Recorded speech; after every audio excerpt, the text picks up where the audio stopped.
Beberapa tahun yang lalu, dua orang santri yang tinggal di desa jauh dari hiruk-pikuk kota tiba-tiba mengharumkan nama Wonosobo. Goresan kaligrafi keindahan ornamennya seakan menorehkan tinta emas dalam sejarah mushaf di Indonesia. Ya, Wonosobo, tepatnya di desa Kalibeber, di antara sejuknya lembah pegunungan Dieng. Disinilah berdiri pondok pesantren Al-Asy'ariyah.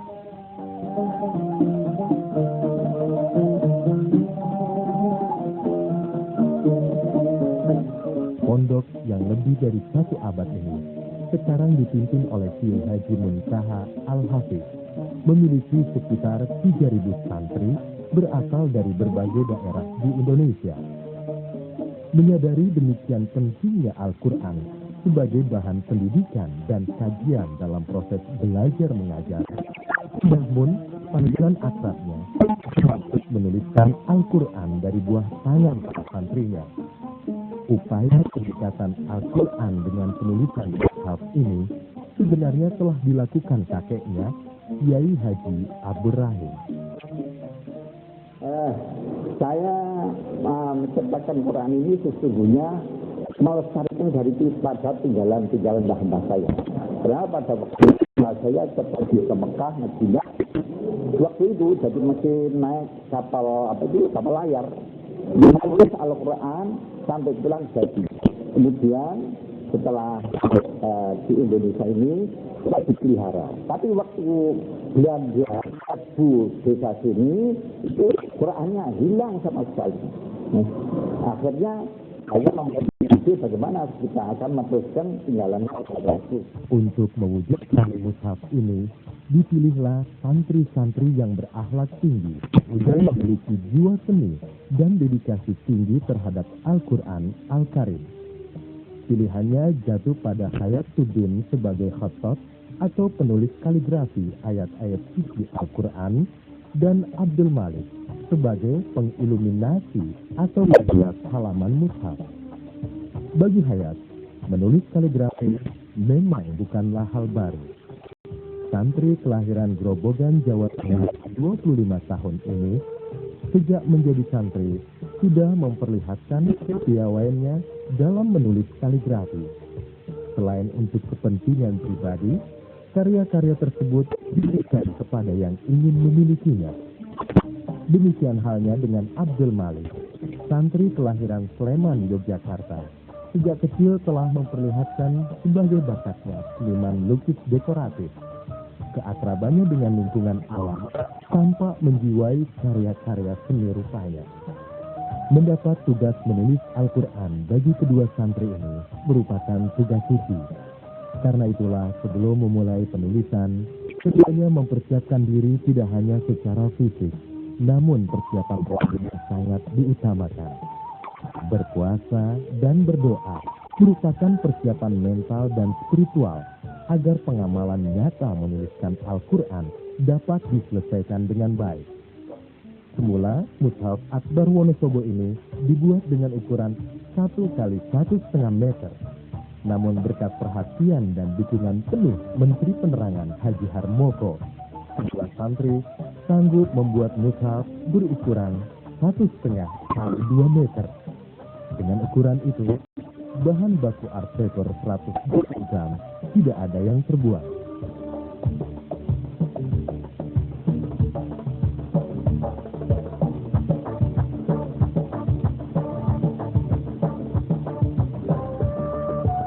Tepat tanggal 6 Oktober 1991, bertempat di ruangan kecil pondok pesantren, dimulailah pengerjaan mushaf Akbar ini. Penulisan kaligrafi mushaf Wonosobo mengacu pada Al-Quran pojok. Sesuai dengan namanya, di setiap pojok lembar mushaf diakhiri dengan nomor ayat.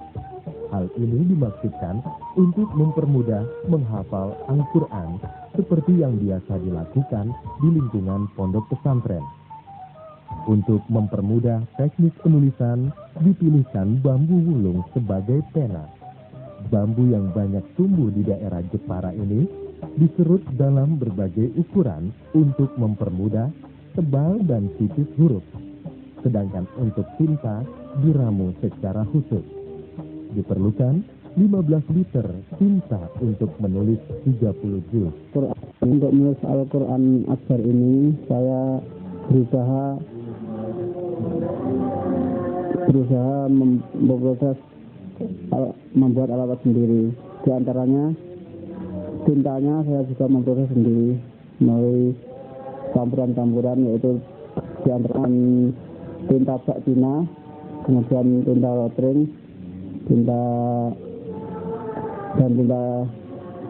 settler.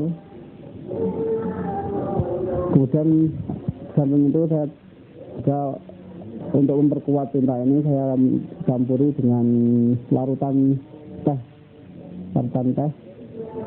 Kemudian kalau sudah larut, sudah jadi mencair ya, tintanya, kemudian saya taruh di gelas dengan saya beri benang serat saya pisah. Maksudnya apa, untuk agar ditutul itu enak.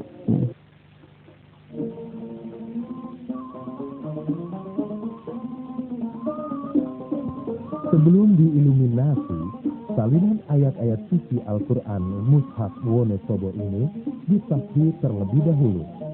Dengan demikian, kesalahan huruf maupun tanda baca dapat didominasi dan dijaga orang di Haji Muntaha Al-Hafiz. Proses iluminasi dilakukan secara hati-hati, baik dalam pemilihan desain maupun warna. Menurut Abdul Malik, desain mushaf diambil dari beberapa sumber, di antaranya desain mushaf dari Mesir. Sedangkan pewarnaannya didominasi warna hijau dan kuning emas. Guna menjaga keawetan warna, dipilih pula tinta secara khusus. Kami yang mendapat amanat untuk memberikan ilustrasi ataupun dekorasi di dalam penghiasan ataupun menghiasi ayat-ayat Al-Quran ini, kami mula-mula mengambil dari contoh-contoh kaligrafi ataupun motif-motif dari Al-Quran yang ada di ataupun yang saya ketahui gitu. Nah itu saya ambil motif bunganya, kemudian saya ambil motif batangan seperti rumput, kemudian saya padukan dengan tulisan Arab, yaitu dengan khot diwani. Kemudian saya tempel-tempelkan kalau yang lekuk-lekuknya, kemudian daunnya, kemudian bunga-bunganya itu untuk titik-titiknya begitu, ataupun untuk sakal gitu. Proses pengerjaan mushaf yang berbulan-bulan ini sudah tentu menimbulkan kejenuhan bagi mereka berdua. Rasa bosan kadang menghantui mereka. Namun berkat dorongan kuat dari pimpinan dan kerabat santri, kendala tersebut dapat diatasi. Waktu demi waktu terus berjalan. Dengan selalu beristighfar, penulisan mushaf yang direncanakan 3,5 tahun itu dapat diselesaikan dalam waktu 17 bulan. Allahu Akbar. Allahu Akbar. Tepat tanggal 31 Desember 1992, proses penulisan Al-Quran Mushaf Akbar Wonosobo dapat diselesaikan. Sebulan kemudian, tanggal 6 Februari 1993, Haji Harmoko secara resmi menutup penulisan dengan menorehkan huruf Sin di halaman akhir.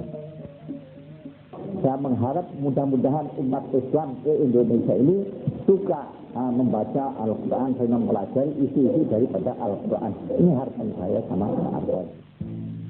Seperti yang dicita-citakan pencetusnya, Kiai Haji Muntaha Al-Hafiz, Al-Quran Mushaf Akbar Wonosobo ini bukanlah merupakan kebanggaan pondok setempat, namun merupakan milik umat Islam Indonesia. Maka pada tanggal 5 Juli 1994, mushaf ini diserahkan kepada Presiden Soeharto di Binagraha, sekaligus menyongsong 50 tahun kemerdekaan Indonesia. Dari sini pula, mushaf akbar ini disimpan di Bait Al-Quran, Rumah Al-Quran. Di sini, karya manuskrip dari penjuru Nusantara tersimpan dan dapat disaksikan siapapun. Ini merupakan suatu simbol kemenangan. Kemenangan umat Islam dalam mengamalkan iman dan takwa, menyongsong era ilmu pengetahuan dan teknologi di abad ke-21. Insya Allah.